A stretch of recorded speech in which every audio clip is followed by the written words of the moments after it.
বহরমপুরে নির্বাচনী সহিংসতার ঘটনা অসম জাতীয় পরিষদ এবং বিজেপি সমর্থকদের মধ্যে হাতাহাতি এবং মারপিটের খবর। ঘটনাটি ঘটেছে কাঠিয়াতলী কন্দলিতে। অভিযোগ অনুযায়ী অসম জাতীয় পরিষদের প্রার্থী রাজেন গুহাই মনোনয়নপত্র জমা দিতে যাওয়ার সময় বিজেপি সমর্থকরা তার সমর্থকদের গাড়ি আটকে দেয়। এরপরই দুই পক্ষের মধ্যে সংঘর্ষ। দুই মারপিটের ঘটনায় দুই পক্ষেরই বেশ কয়েকজন আহত বিজেপি কর্মী মানিক মজুমদারকে কাঠিয়াতলী হাসপাতালে ভর্তি করা হয়।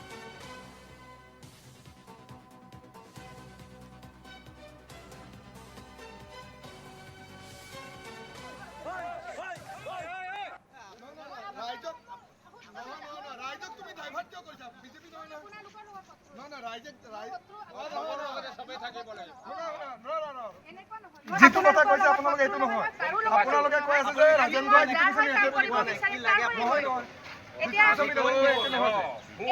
এতিয়া কিয় বিজেপি কিবা প্ৰব্লেম আছে আহিবতো বিধায়ক নাই কথা পাতি ললে তেতিয়াহলে তেওঁলোকে যে কৈ আছে আজি তো ৰাজনীতি এনেকে নহয় তো ভিডিঅ' বনা ভিডিঅ' বনা আজি না ভোটৰ লোক সদস্য হিচাপে ৰাখিব পাৰিলে না কি কৰি দিব পাৰিলে মোৰতো গাঁৱৰ কাৰণে ৰাইজৰ কাৰণে কৰিব ইচ্ছা আছে ন।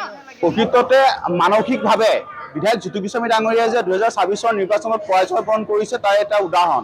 যদি এই বিধায়কজনে ব্ৰহ্মপুত্ৰ সমষ্টিৰ বিধায়কজনে প্ৰকৃততে যদি 5 বছৰ তেওঁলোকে কাম কৰিছিলে তেনে কামৰ খতিয়ান লৈ পেলাই ৰাইজৰ মাজলৈ যাব লাগিছিলে। গণতন্ত্ৰৰ নিৰ্বাচনত তেওঁলোকৰ কামৰ খতিয়ান লৈ যাব লাগিছিল, কিন্তু তেওঁলোকে কামৰ খতিয়ান লব নোৱাৰে কাৰণ তেওঁলোকৰ কামৰ নামত অবাধ দুৰ্নীতি হৈছে। দমনমূলক নীতিৰে তেওঁলোকে 5 বছৰ শাসন কৰিলে আৰু আজি এই গণতন্ত্ৰৰ যিখন গণতান্ত্ৰিক যি নিৰ্বাচন সেই নিৰ্বাচনৰ সময়তো তেওঁলোকে সেই দমন নীতিৰে কৰিছিলে।